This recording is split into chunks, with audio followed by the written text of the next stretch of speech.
Thank you, Mayor. The City Council met briefly in the 6 o'clock hour after its work study on one item of the three items that are in closed session.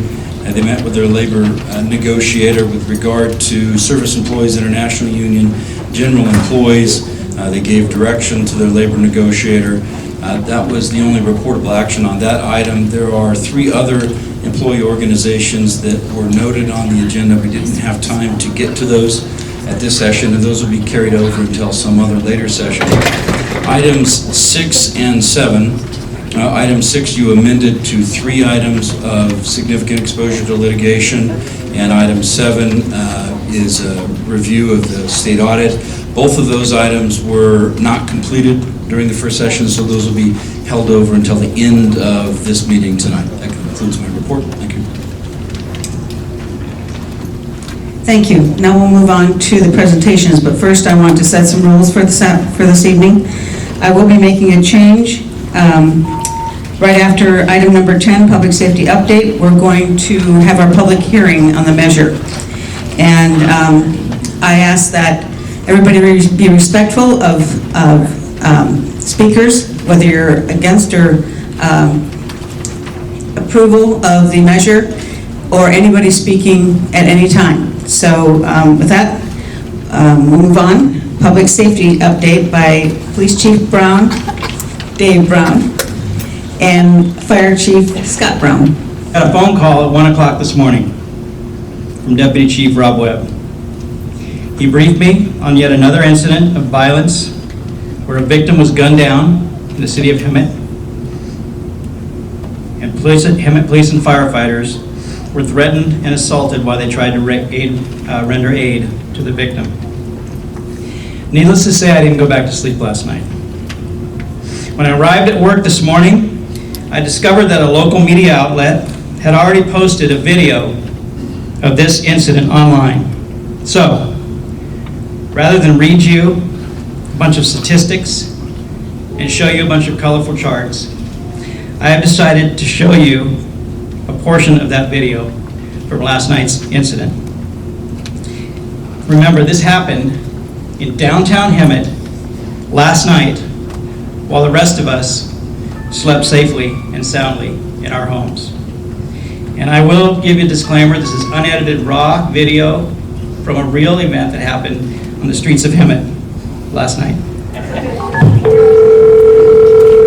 911, what is your emergency?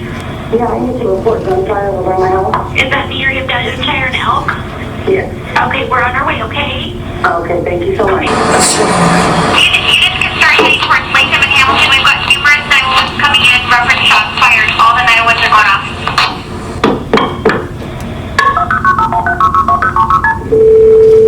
911, are you reporting the gunshot? Yes, there's a lot of them. Okay, are you in the They're out there, they're screaming inside. Okay, we're on our way, okay? And then there's just a lot of screaming down the area. One down is Ken Valley.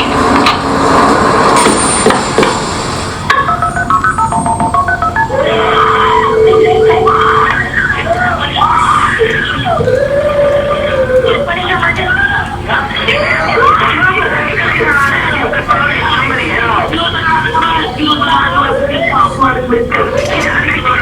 With the screaming and yelling.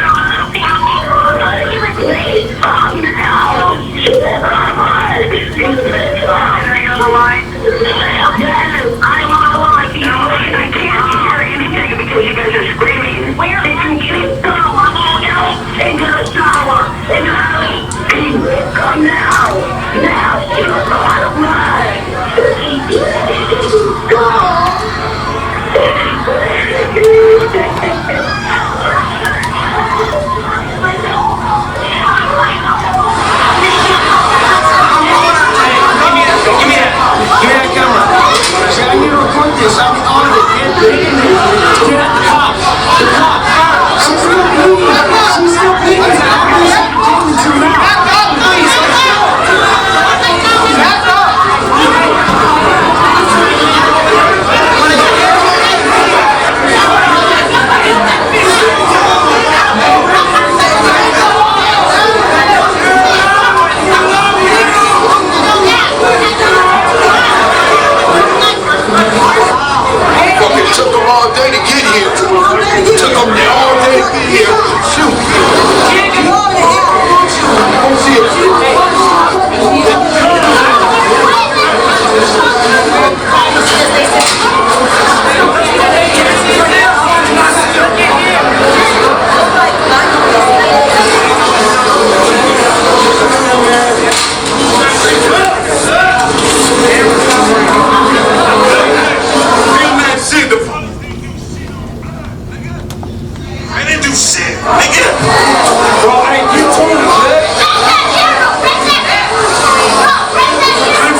is 911. Yeah, I'm fine. I'm already. I'm permanent. Are you talking to me or somebody else?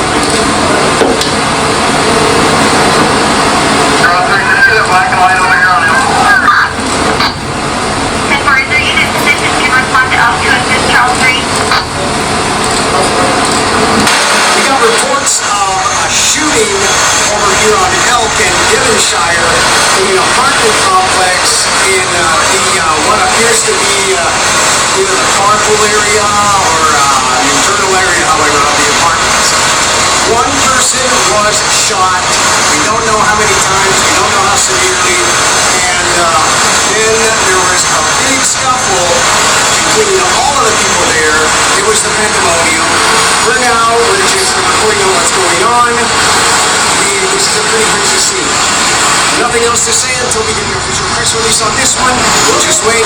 This is Josh Granger. That is happening every day on the streets of this city. Innocent victims are being brutally assaulted, robbed, and victimized every day in the city of Hemet. Decent, law-abiding citizens are afraid to drive on Florida Avenue because they fear being accosted by one of the hundreds of vagrants or drug-addicted parolees wandering our streets. Hemet police officers are being attacked and assaulted every day. And if they're lucky, they go home with bloody knuckles and a twisted knee.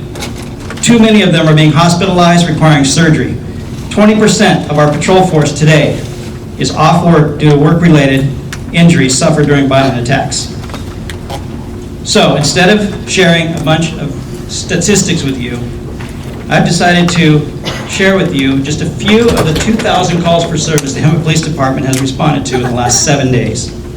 July 18th, 10:17 on a Monday morning, downtown Hemet, a 70-year-old, longtime Hemet citizen pays for her gas 2 blocks from the Hemet Police Station. Before she can reach for the nozzle, she's pummeled from behind, knocked to the ground, and her assailant casually walks away with a grin on his face. In spite of major lacerations to her head and face, this brave woman provides our officers with an excellent description of the suspect. 2 hours later, a Hemet police officer tracks down the attacker and attempts to detain him. He violently resists arrest, and it takes 4 officers to subdue him. The suspect gave no motive for this unprovoked violent attack. The victim received several stitches to her face and forehead. All 4 officers suffer minor injuries. That same afternoon, 11:23, the Los Altos Market, just 1 block from the Hemet Police Station, is robbed. Employees are assaulted. Deputy Police Chief Rob Webb and Shift Sergeant Mike Ariano apprehend the suspect as he flees the store. A half hour later, the same day, an armed suspect enters the Pride Pharmacy on West Florida Avenue and robs the business at gunpoint. A significant amount of narcotics are stolen. A few days later, an alert Hemet police detective is shopping with his family at our Walmart. He spots the suspect and assists other officers in taking him into custody. Fortunately, his family is not injured. The same day, 6:30 p.m., a 17-year-old juvenile is intentionally run down and dragged by a vehicle in the 800 block of Sunjoy Drive in Hemet. Officer Young arrives on scene and begins life-saving measures to the victim, who is severely injured, with hysterical family members and witnesses on scene. The victim later dies at Hemet Hospital. That's the first day of a 7-day period, Monday, July 18th. At 12:30 a.m. the next morning, Hemet police are notified of a man found shot to death in Val Vista, less than 2 miles from the city. Hemet police later learn that this is a well-documented Hemet gang member. July 19th, 2 a.m., a 35-year-old man is shot and killed during a domestic violence incident in the Stony Mountain community in West Hemet. The suspect is believed to be on the loose in the neighborhood, and massive amounts of resources are required to search for the suspect. Though he is not found that night, Hemet police detectives track down, identify, and arrest the suspect. The same morning at 2:45 a.m., a domestic violence suspect is booked in Hemet City Jail. During the booking process, an alert officer discovers that the female prisoner has hanged herself in the jail cell. Officers work together to free the subject and immediately begin life-saving efforts. She's transported and receives medical and psychiatric help. July 22nd, 10 a.m. Officers respond to a possible occupied stolen vehicle at 201 South Yale. The suspect in the stolen vehicle flees on foot. He's quickly caught, but the suspect violently resists officers' attempts to take him into custody. Other officers arrive and assist in detaining the suspect. The same afternoon, July 22nd, officers are dispatched to the Circle K on West Florida Avenue in downtown Hemet regarding a robbery in progress. Responding officers attempt to contact the suspect, but he flees on foot. Pursuing officers tackle the suspect, and he continues to violently resist. A taser and a baton are used with no effect. He's eventually taken into custody by officers, and the suspect and officers are severely injured during the fight. This 35-year-old wanted felon from San Bernardino is in possession of a loaded handgun. At 10 p.m. the same night, dispatch receives reports of a man armed with a baseball bat and a screwdriver breaking out windows near the historic downtown Hemet Theater. Officers chase the suspect, and he's finally detained 10 blocks from the scene. He was disarmed by officers, and no one was hurt. The suspect admitted to using PCP prior to the incident. 3 separate businesses were found to be vandalized. The next morning, Sunday morning, an employee at Kentucky Fried Chicken is assaulted by a male transient for no reason whatsoever. Officers arrive and begin searching the area for the suspect. He's located across the street at Stater Brothers, and he becomes violent during his arrest. Officers have to use significant force to subdue the man. Ladies and gentlemen, that is one 7-day period in our beloved city. And it's just a small fraction of what we are encountering on a daily basis in this town. In every one of these events, innocent citizens were targeted, and Hemet police officers were assaulted. That's 1 week.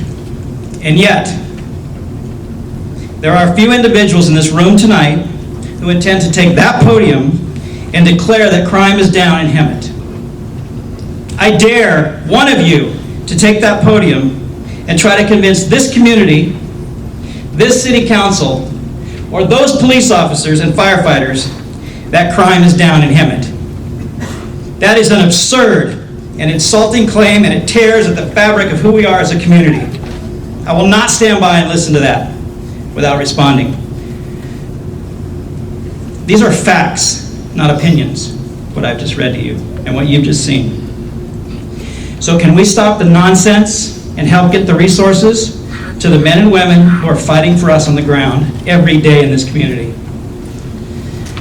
Very briefly, as for the pay and benefits that these officers earn for what they do, in spite of what we've been led to believe by the owner of the Valley Chronicle, Hemet police officers are doing this work for this community for a fraction of the pay earned by their colleagues throughout the region, and he knows it. That is a fact.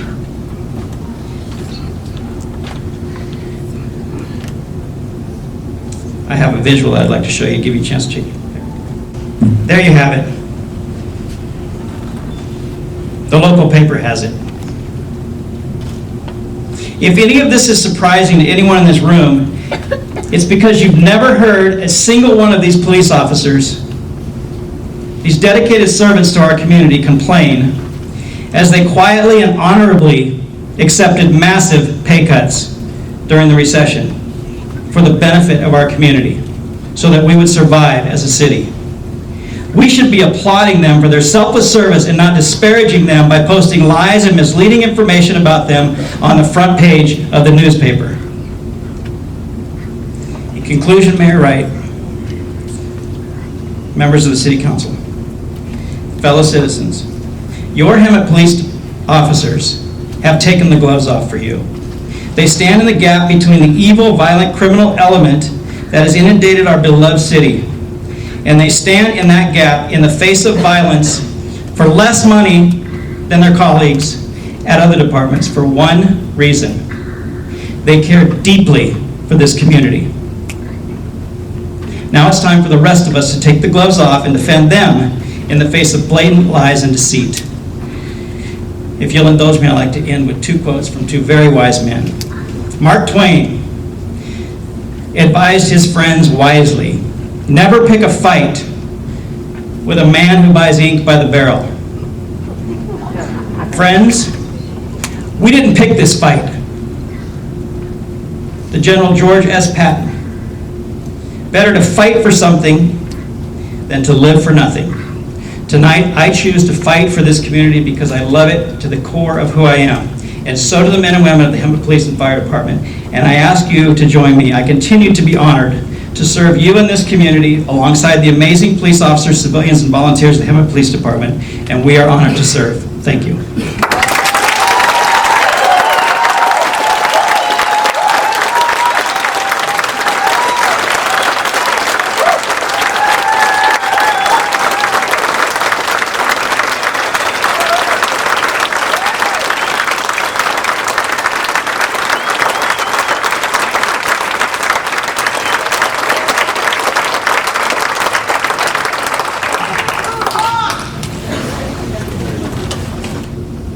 The time for bold, decisive leadership and action is now.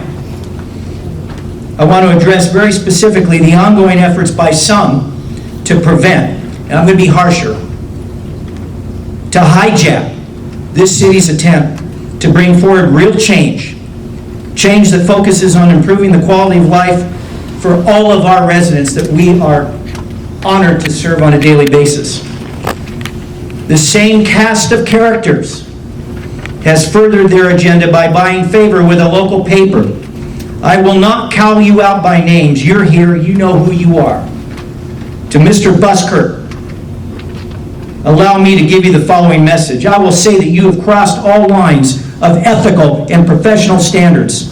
It's obvious you've had no interest in being objective.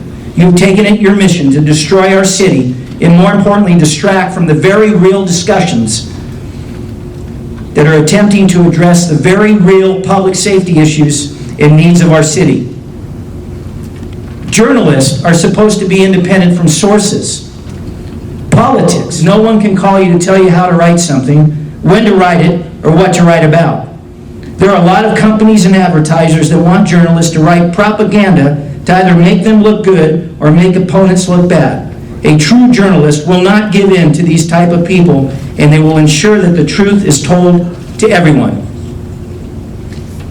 And yet there are journalists that do give in. They will write whatever is needed to make someone look good or bad, even though it's not always the truth.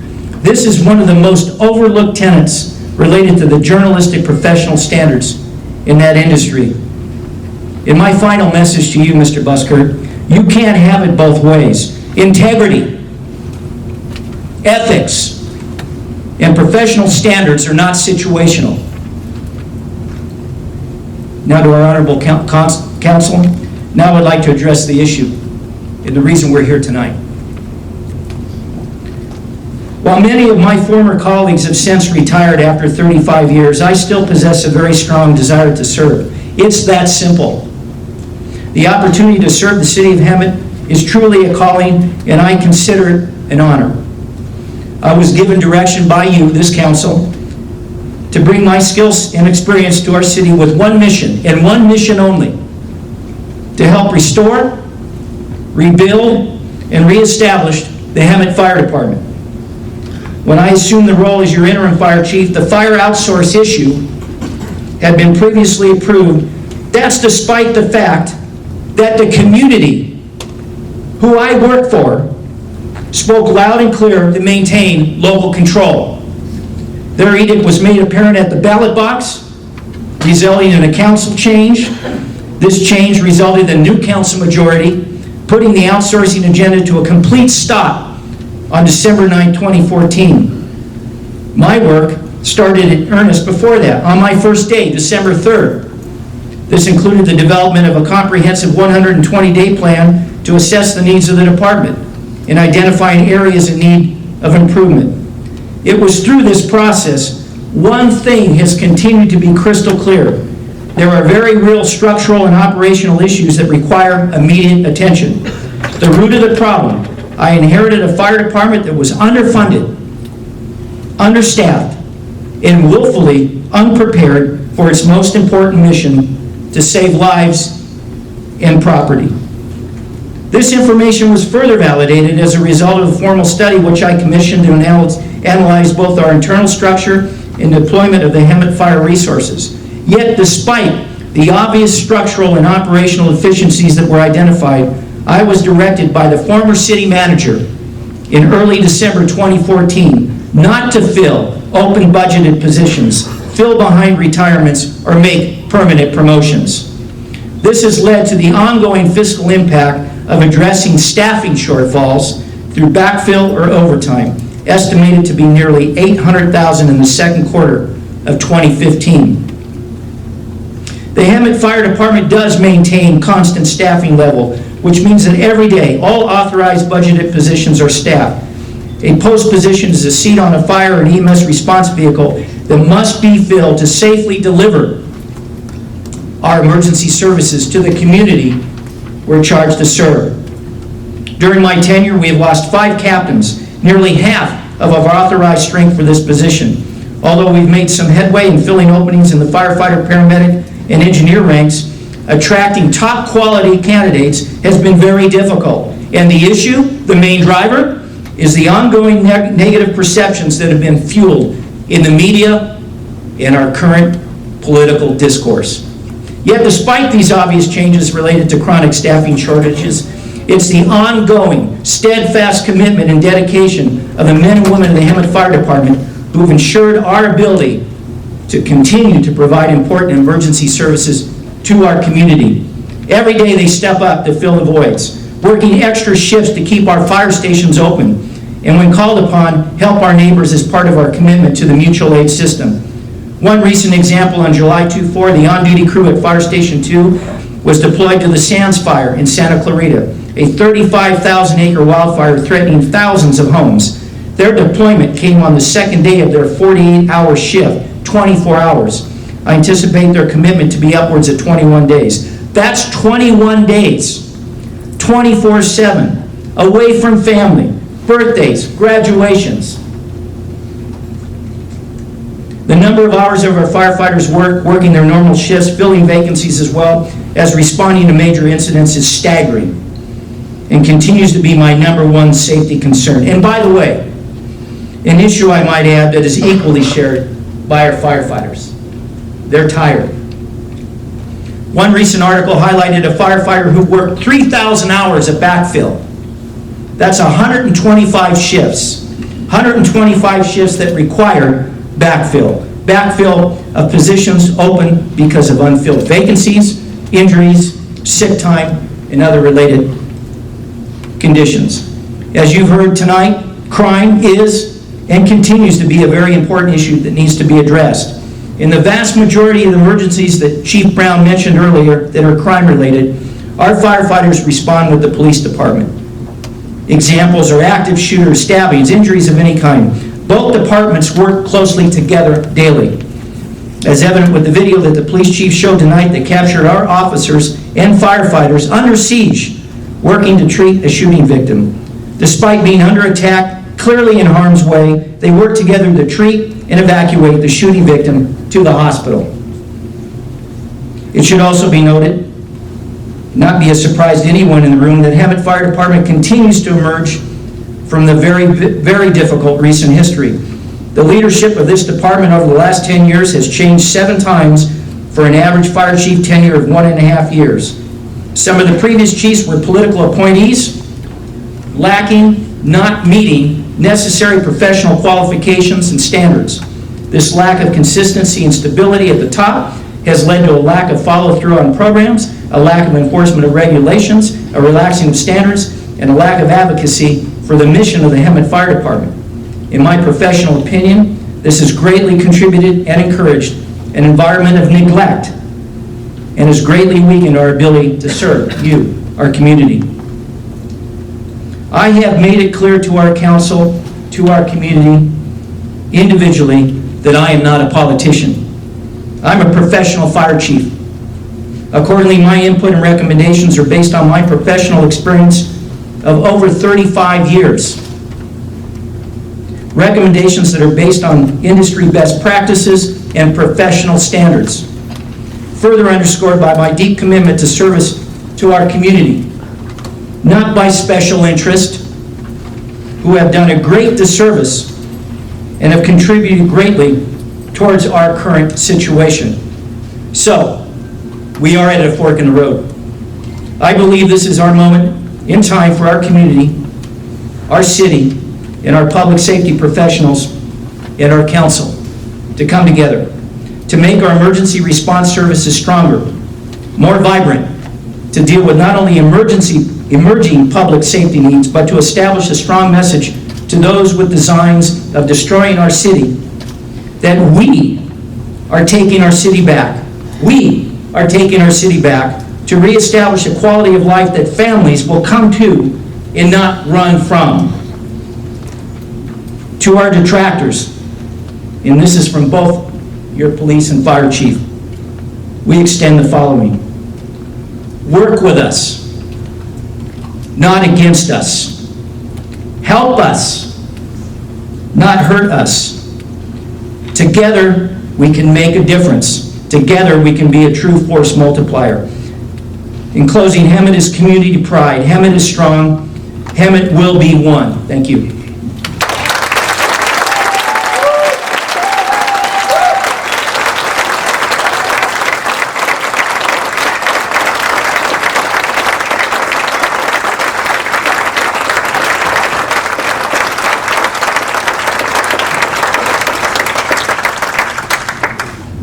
Chiefs will provide the staffing plan. Yes, Mayor, thank you for the opportunity. Just as a reminder, it's been 4 months since we met here last, about 4 months. Crime is still up 21% since 2010. The number of violent crimes has increased in the city 50% in the same period.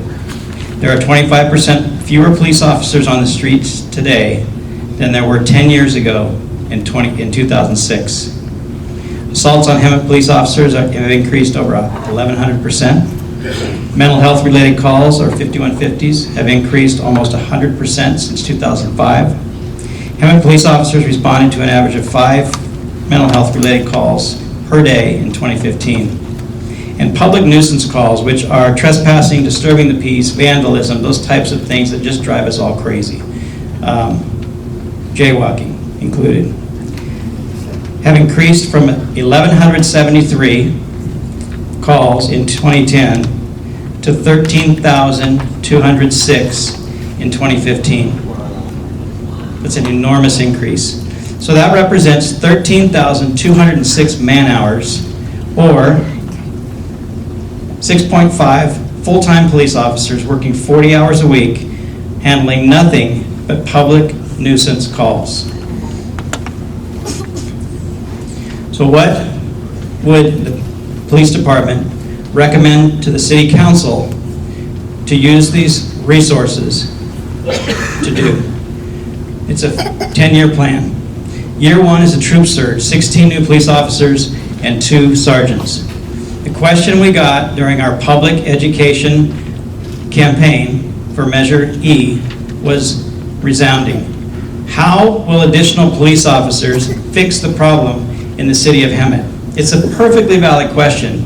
When the county jails have been full since 2012, and when the state prisons aren't accepting any new prisoners, they're actually conniving today to put a measure on the ballot in November to release an additional, according to the Los Angeles County District Attorney's Office, an additional 15,000 to 25,000 prisoners from state prison. How will more police officers in the city of Hemet fix it? It's a simple equation. Today, in Hemet, and in San Jacinto, and in the unincorporated area of the valley, there is no proactive policing to be heard of occurring. None whatsoever. Occasionally, one of these officers will get an opportunity to make a traffic stop. Occasionally, one of these officers will have the opportunity to knock on the door of a known parolee or sex offender. Occasionally that occurs, but there is no proactive policing occurring in any community in our valley. That has got to change. When it does, in our world, in the policing profession, we know that it changes behavior. We're not going to put people back in prison in California anytime in our lifetime. So these people will commit their crimes in communities who ignore them. And for all intents and purposes, we are ignoring them. We are responding 87% of the time to a call, handling a call, following up on a call, or writing a report. 87% of your officer's time is spent busy. The rest of it is spent getting a drink, using the bathroom, or if they're lucky, grabbing a bite to eat. The optimum to really change and reduce crime is 40% free patrol time. We're at 14% in our community. You cannot change the pattern that we've talked about tonight at 14% free patrol time. So year one troop surge essentially begins to do, in a very aggressive manner, proactive policing. The crime suppression unit was disbanded. I was the charter member, sergeant who formed that team in 2005. That was disbanded when the recession started and we were required to cut staffing. That crime suppression unit was reactivated under a grant 3 years ago, and recently has been disbanded again to fill vacancies on patrol that have been vacated by officers who are injured and recovering at home. So we have no crime suppression unit today. This establishes an 8-man crime suppression unit, 8-officer crime suppression unit, Jessica, and a sergeant to go after the worst of the worst. The top 10% of those criminals who are committing or causing the crime in this community will have 8 officers and a sergeant riding their ass every day. Sorry, Mom, I know you're in here, I apologize. But we need to get real with each other, and that's what year one does. The second part of year one is an 8-officer nuisance abatement team. The nuisance abatement team is the team that goes after the people who own those apartments that you just saw, completely disregarded, and goes after the homes in your community that are being ignored because the person who owns it lives in Playa del Rey. That has got to stop in this community. With all due respect, it's not going to happen with our current staffing. We are committed to the 5-year financial management plan that this council so appropriately passed. We know our staffing is stagnant, our pay is stagnant for 5 years unless there's additional revenue. That's what we plan to do. That's what we plan to recommend to the council in year one. We will also increase and improve our commitment to the gang task force, which is an exceptional tool. Year two, patrol and special operations will increase the neighborhood patrols. We know that that's important to you. We'll establish a criminal intelligence unit to help us identify where our resources are needed to pinpoint those valuable resources. And we'll create our special operations bureau.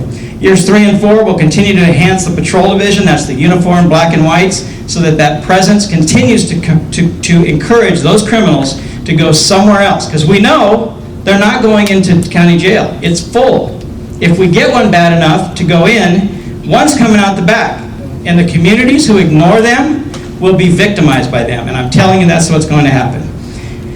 We'll also increase neighborhood and business patrols. We'll establish bike patrols downtown. We will clean up our parks and take them back for our families. Absolutely going to happen. And in years 5 through 10 we maintain the ground we're going to gain in the next 3 years. That's the police department's plan under this measure, and that's what we'll recommend to the City Council. Thank you for your time.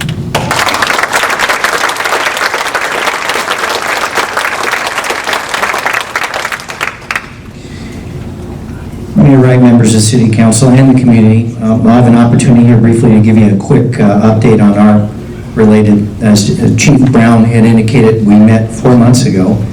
The impacts and challenges that we face with a lack of staffing, lack of structure, and lack of fiscal support continue to be problematic.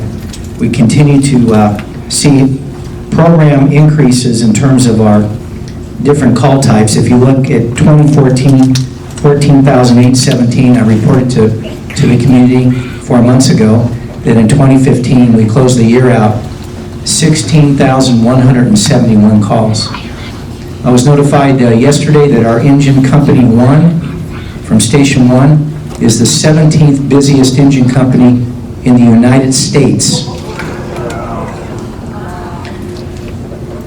Put that in perspective, compare and contrast.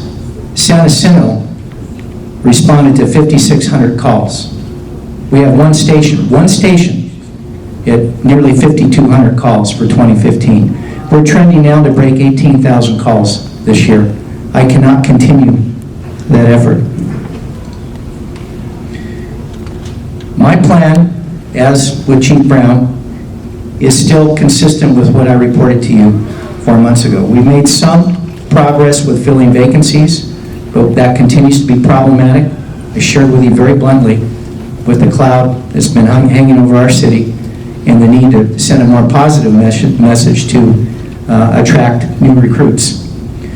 We need to establish our battalion chiefs structure. We need dedicated staffing for our truck company. Truck company's been de-staffed. It was identified early on in the report. It's not where the risk is. The risk is we have high rises and mid rises, center core of our city. It's out in the west end, and it's cross-staffed. We need dedicated staffing with Engine 5 to convert the squad. Been a lot of discussion on 2-person, 3-person, and I've got a lot of, and I say this with a smile, a lot of fire chiefs that have expert opinion on what we should do. I can tell you right now, we're not serving the East Hemet as we should. We took the steps to reopen that station. We have a paramedic unit in place right now. We still need to address the fire-related. And for the west end of our city, we need to convert that Engine 4 to a paramedic unit. But I want to concentrate and leave you with this. What Dave and I are talking about require resource management. How do we do that? Technology and data. I shared this with you 4 months ago. Criteria-based dispatch, the ability to triage the calls and only go to the real emergencies is key as part of our 5-year plan, including taking that data and analyzing it. As with Chief Brown, we look at where our risk analysis, our response statistics, and we can restructure our system accordingly. Those are part of our 5-year plan. How many CERT members do we have here? We have a very robust CERT program. We have not done a good job of maintaining that. And the reason for that is we have a part-time emergency manager right now. We're lucky that we were able to have that individual come on board, but right now, that person is responsible for disaster programs to make sure that our city can respond to a disaster after an earthquake, fire, any large disaster of any kind. We want to, as Dave indicated earlier, we're not doing any proactive. Proactive means prevention, education. I don't have the structure, I don't have the support to do that. There's a direct correlation with prevention, education, and reducing injuries, reducing fire, just like crime prevention, but we don't have the staff. Our 5-year long-term plan is to rebuild that and put an effort into community risk reduction, partnering stronger with the community together, addressing the problem on a large scale. And with that, I'll defer back to council. With that, we'll go on to open the public hearing. And again, I'll remind you that regardless of the person speaking in opposition and support or neutral, I ask that you give them the full respect that you would like as well. So we'll start with opposition. And we have, and I will allow 3 minutes per person, and you can have time given to you. However, if you do, you have to have that name, your name, filled on this card as well. So the first speaker will be Eric Buskirk. And you will have 12 minutes. 3 people have given him their time.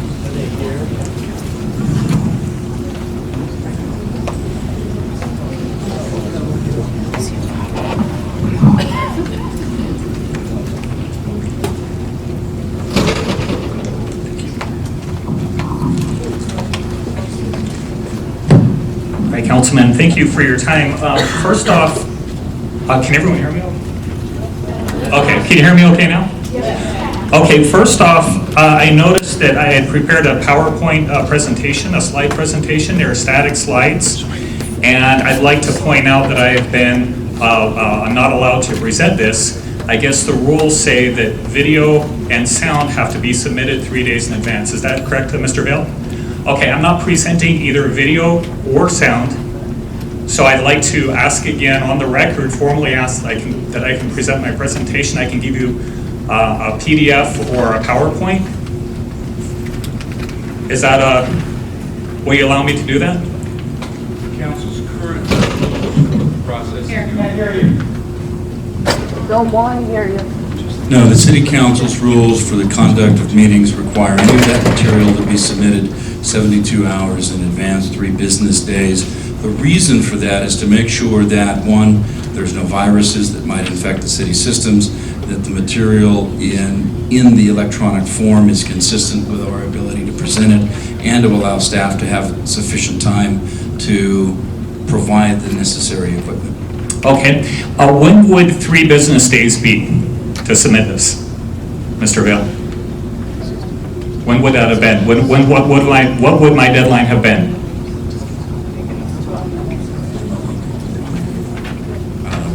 City clerk, when would that have been? Wednesday, Thursday? So you're closed on Friday, and so it would have been, what day, Thursday? Is that correct? Yes. It would have been City Thursday. clerk said Thursday. Okay, and we were only informed that this was going to be up for vote on Thursday. I have the email right here, so I would have had to instantly have sent over this so that you could review it. And again, it's a simple slideshow that I like. I just want to go on record saying this because it's very clear that I'm not allowed to. You can say whatever you'd like to. You are using your 12 minutes, though. Okay. Now next, Chief Brown, he did show video, right? And that was from this morning. Did he submit this in 3 days in advance also? No, I think people want to see. I put a lot of this in there. Okay, so there wasn't, but I'm not allowed to. You have 9 minutes and 23 seconds. Okay. On mine, first off, we've always been very good to police and fire. We've always, at least 99% of what we have written has been very positive about police and fire. And recently, I'm kind of thrown off. I had my presentation all ready to go. Would you please address the council, not the audience? Okay. I would also like to point out real quick, at least 99% of what we've had since I bought the paper almost 5 years ago has been very positive about police and fire. I know Chief Brown, Dave Brown, has been on our cover many times. I would also like to point out that I am a Hemet resident, just to dispel any misunderstandings. I am a Hemet resident. I walked here. Actually, I didn't even drive my car today. I walked here. I walked over to my office. I understand Chief Brown, Dave Brown lives about an hour round trip, and Chief Scott Brown lives about a 3-hour round trip. So when it comes to local, I am local. I know I've been under a lot of attack for this, but I am very local. Some of the things I can't show you that I have on the slide over here is very factual. I have all the data that I presented has always been from the FBI website, and Councilman Raver, you and I have talked about these many times. So I pulled them from the FBI websites, which comes directly from police and sheriff. So it is true. I agree that crime is up, and I think that something needs to be done. I do know that crime is down over 50% from its peak. These are all facts. Now again, it's up, and something needs to be done. Another thing is that compared to San Jacinto, Hemet has more police officers per 1,000, so this is adjusted for population differences. They have more police officers per 1,000. Hemet has more police officers per 1,000.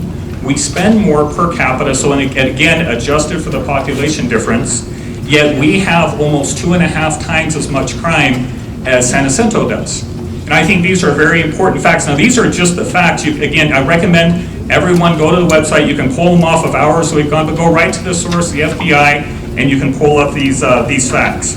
So reality is that San Jacinto has about 4.4 times as many crimes, but again, because of the population difference, Hemet has about 2.5 times as much crime as San Jacinto does. San Jacinto also used to have more crime than... Please address the council, please. San Jacinto used to also have more crime than Hemet, but again, it's down, their crime is down 82%. The sex trafficking has been a very sore point. I've talked with many of you about this one-on-one. There's a place right on Carmelita, and I'm going to mention it by name because it's closed. It's called the iSpa. I had an office in Beijing, China for 9 years. I lived there for 5 years. I speak some Chinese. I in Chinese is love. The literal translation, including the character on the sign is love spa. And they and others advertise on a website that's been sanctioned many times by our Senate, by police, FBI, for being a front for prostitution. There is still advertising going on there for different brothels around town. We think that they should be shut down. In February, a 67-year-old man died at the Love Spa. We can get very little information other than the fact that he's 67 years old. We've asked for the age, occupation, city of residence, nothing, cause and manner of death. We were denied that. We don't know if foul play is suspected. We don't know how he was discovered. We don't know who's in there. Nothing. We have only gotten from the police just that he's a 67-year-old man and the time that it occurred. That we do know through another source, the woman who was working there is Chinese, is Chinese. She was working there alone, so that certainly puts her at great risk. You have 5 minutes. Would you please address the issue before us, whether or not you support the measure? Sure. Oh, I don't support the measure. What I support is living within our budget. It's very clear. And I have all the facts behind this. So back on the Love Spa, we can get little information. We can get, she spoke Chinese, they had to bring in a translator, so she's probably here illegally or on a visa that she's certainly not supposed to be working in. In California, there's the pimping is a felony, pandering is a felony, so supporting it is also a felony. We think, and people I talk to mostly agree that the brothel should be shut down. This is very important. The sheriff shut down the massage parlors in San Jacinto when they had them, and we've been asking for this for quite some time. Dave Brown's, on the record on this, Chief Brown says, regarding concerning our citizens, he says, frankly, misdemeanor acts of prostitution that occur between consenting adults in private rooms in a massage parlor is not even on their list. And this is right there, you can pull it up right on our website. I think that Hemet has a spending problem.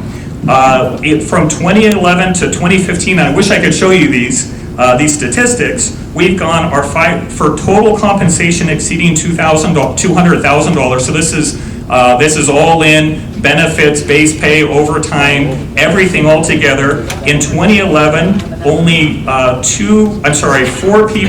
four employees earned over $200,000 all in, no firefighters. In 2015, 16 do. We estimate that to be 38% of the fire department is earning over $200,000. The number of employees with overtime over 1,000 of fire, it's gone from 0 to 22. So more than half of firefighters are billing over 1,000 hours of overtime. The total overtime pay for fire has gone from $1 million to $2 million, again in the same period from 2011 to 2015. Our total overtime altogether was $3.4 million altogether, and this is when we estimate a $5 million deficit in 2015. So just the overtime alone, $3.4 million out of $5 million that we're having a deficit here. Back to our spending, Hemet is number 2 for spending per capita. Number 1 is Beaumont. We know what happened with Beaumont.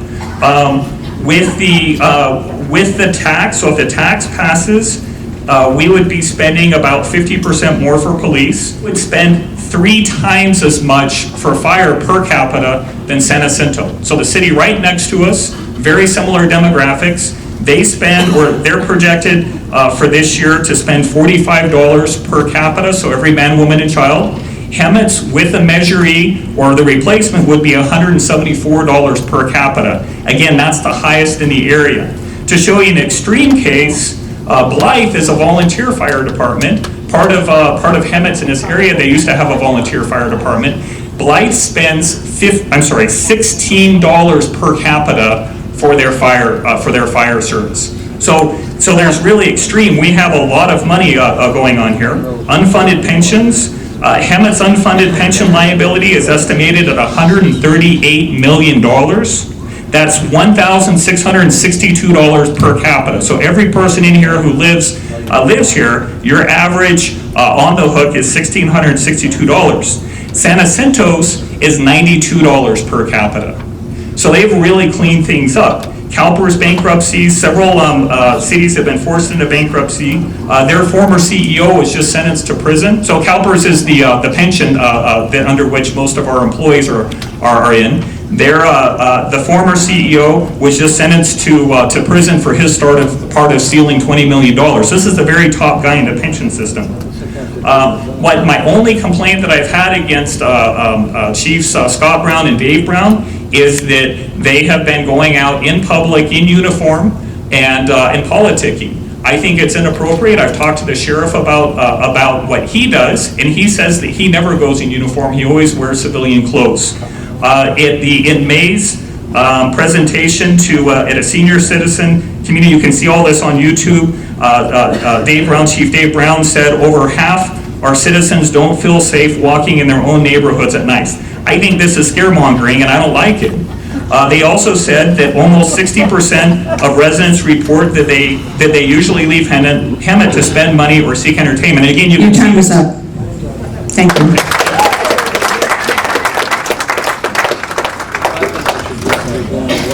And Howard will get 15 minutes. Mayor and council members, and I will try for your benefit and the audience to not use all 15 minutes. I'm here on behalf of Yes on Measure 8, a coalition of hundreds of people that raised a couple $100,000 and put forth with your leadership a measure that was viewed on a statewide level as one of the most highly structured, restricted ballots put forth. I'm very proud that that coalition included the Republican Club, the Democratic Club, endorsements by the Hemet Teachers Association, the Hemet School Board, the Valleywide Board, CASA, Hemet Chamber of Commerce. In my 35 years, I'm proud to tell you I've never seen a coalition across all lines, if you will, support such an important measure. We lost by 606 votes, which is pretty amazing given what the opposition did. So let's talk about that. Ex-Planning Commissioner John Petty organized an opposition. One of his troops, Bob Brigade from Idlewild, funded by $20,000 from Wayne Minor, would ask the council member to get rid of the police chief. Guess that's not what the council wanted to do. Along with Mr. Buskirk and the Chronicle, they're right, and they consistently hammered. Actually, it's pretty amazing that we lost by 600 votes. I think it speaks well that if you look at the total, 11,000 voted yes, to round it off, 6,000 voted no. The majority of the community, the voters in June, 63%, a significant majority, understood. And they voted yes in spite of all of the opposition's hits, their mailers, their full-page ads, their illegal signs that the FPP cited them for. That was a confirmation that we're going in the right place. Now, we're back looking for a general tax, which is not what we wanted. But you've heard the police chief tonight, and I know all of you council members are well-briefed, and I will tell you from the business community side that every day we're greeted by hypodermic needles, trash fires, scaring employees, every day. I will tell you that the rents in office buildings and retail buildings in the city of Hemet have further gone down 20 and 30% in the last 12 months. There has been no rent stabilization post-recession, and I speak with authority as an expert in the field. And I'm not here to self-promote. Our firm brought Edelbrock, the manufacturing jobs, to San Jacinto, or a sandwich shop like Jersey Mike's. We have a 30-year history of building jobs and building retail. Our reputation throughout today makes it very difficult to grow. The current crime problem, up 31% in 1 year. Mike Hestron, the district attorney, again came down and met with us and has declared the city of Hemet is the #1 murder city in 2015 of all cities in Riverside County. My God. The vast majority of the people in the city of Hemet are wonderful people. And so, yes, we suffered a tremendous loss thanks to Mr. Petty's crafty work with Mr. Buskirk at the Chronicle. And I liken that to 3 people on a hill with rifles as snipers holding an entire community at bay. It's their right, just poor choice. So now I'm here to encourage you to vote. And I greatly appreciate, on behalf of our PAC, the Councilmember Youssef, Councilmember Cooper, Councilmember Raver, and Councilmember Wright all voted to give the voters that choice. I hope tonight that we'll also have Councilwoman Shelley Milne give the voters that opportunity again. Let it be a 5-0 vote for the voters to decide. And the fact that it's a general tax means the community has to be very vigilant every year to make sure that the constructive pressure at budget time is that the money stays what the real intent is. We all just want to have a community that's safe. Sierra Dawn last year had 61 burglaries and seniors injured. The stats are amazing. And as I went around and spoke at every senior community, and I would start off by asking, and some people in this room were there, how many people in this room have been a victim of crime or know firsthand someone that has? Every place I spoke, 40, 50, 60% of the entire room of 80, 90, 100 seniors will raise their hand. It was unbelievable. It was even more than I thought. We had seniors who had been beaten up by burglars, lend their names, be an RTV commercial, people whose lives have been changed forever. We cannot afford to continue the reputation. It invades the schools, it invades the hospital, it invades every part of the quality of life that this great valley and this great city attracted my wife and I to 35 years. The culture of people that care about each other is being diminished. Professionals are leaving. I've recruited 19 physicians in one of my other businesses in the last 15 years. Nobody else recruits at that level. There isn't a doctor today we can recruit who's not going to move to Temecula, Marietta and drive into work. And all of the good specialists that are in their 60s, there's no next generation that's going to come here. There's no next generation civil engineer, architect, attorney, accountant, auto dealer coming to live here because of reputation. This kind of crime problem, if you look at San Bernardino, it reaches a point where it's hard to turn back a community for decades. We are a great community. We can save ourselves. We have to have troops on the ground.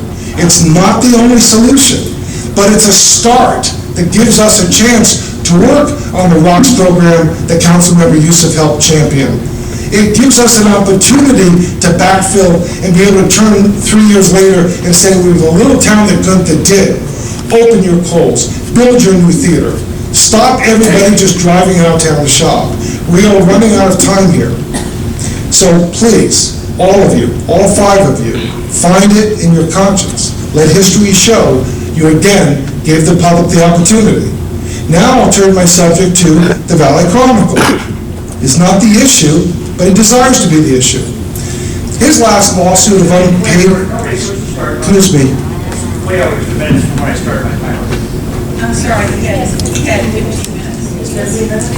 I'm speaking on behalf of the group.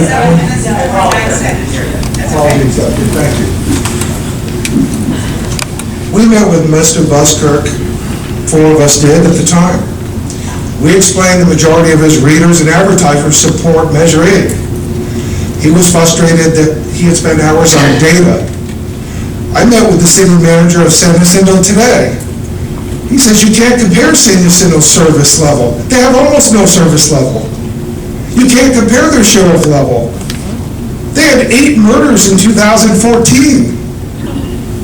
Our friends in San Jacinto, my mother lives in San Jacinto, they don't have the coverage, but they are demographically, they're half the size. They have 5,000 or 6,000 police calls a year. we've had 1,572 call responses in 6 days. We have 300 fire dispatchers a week. We have 6,000 police calls a month. Did you see the video? Do you know how dangerous it was for our firemen and women last night? That was an out-of-control scene, like out of Chicago. We're going to move past reasonable stability here. Now, Mr. Buskirk would do well to try to support the community. I, for sure, will not spend a dime of any of the advertising dollars I control in a newspaper who's being the front for Mr. Petty. As his team says, Mr. Buskirk's taking the lead on this next tax issue. His double truck color ad last week was likened to a political ad. And I must villainize him because the record is clear. The record is very clear. So, he has his right. It's America. It's anti-Hemet what he's doing. And for anybody that doesn't like seeing $200,000 inclusive of overtime for fire and police, we unfortunately must understand this is across the entire state of California. The city of Hemet has gone from 400 and some employees to 200 and some from 06 to now. They've gone from a $5 million deficit to a $350,000 deficit. Congratulations. That's an unbelievable righting of a ship while we're being attacked on all fronts. The audit's going to be out in August, and everybody will get to see that there wasn't malfeasance, that we're not Beaumont, and that is truly a scare tactic. And it's nonsense. And I can't wait for the record to be clear in August. We are at the end of the road with this game. Every day, we don't, God forbid, lose men and women in blue, is getting to be a blessed day. And we're out in the street with our business. We see these troops, they're amazing. But it is very dangerous for them. And as far as RSO, let me speak clear about the Valley. The 3rd district that Councilmember Milne is running for supervisor holds about 120,000 people in unincorporated. The Sheriff's Department serves totally just over 300,000 in the unincorporated. They're so short-staffed that last night again, a prominent businessman's alarm went off. He's out of state. His father went up to the house. There was never a sheriff that arrived, any more than one arrived recently to mine. And I have best friends out here in Val Vista. They're all good men and women. And what they're telling me is, we think one of us is going to have to die before we get back up. So, talk to San Jacinto city manager and mayor. Talk to the sheriff's department. Mr. Buskirk is talking nonsense. The facts don't lie.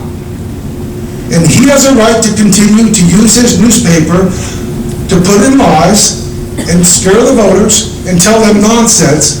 But I would hope he would come to the table, join the force, support, help us get something done to change crime. Give us a reason to support him as a business because he's supporting our community. That is his choice. I will tell you that there's an investigation and secondary complaint. During Measure E, the public should know, Mr. Buskirk illegally, intentionally, using high-propensity voter lists that you're required to sign out from the registrar's office, mailed newspapers to non-subscribers in an effort to lobby their vote. Mr. Buskirk will have his opportunity with the investigators, that I promise. And I thank you and won't use any further time.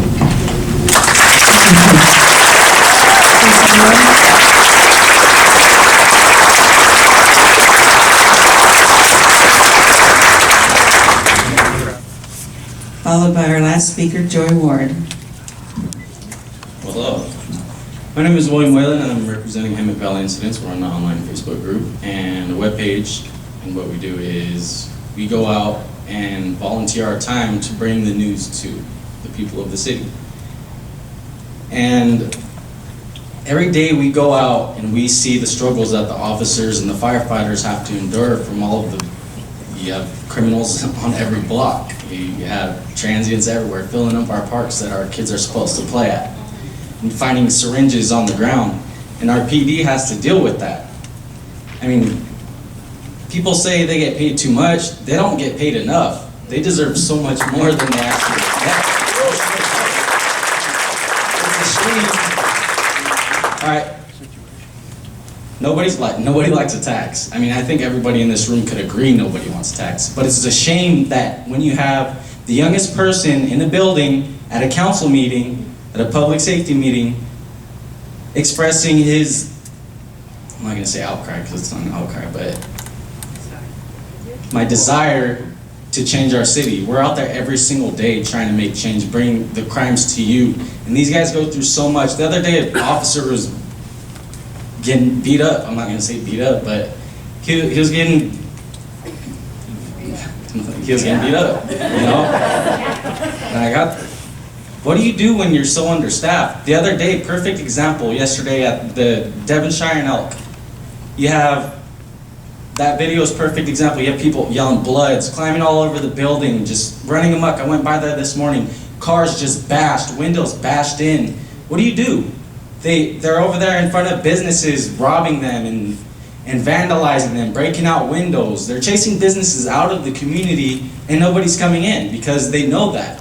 We're understaffed. We need more police. We need more fire. I'll stand by both Chief Browns and the council as long as this goes on. You know, as long as I'm a resident of Hemet and they're doing what they're supposed to do. Like I said, nobody wants to tax.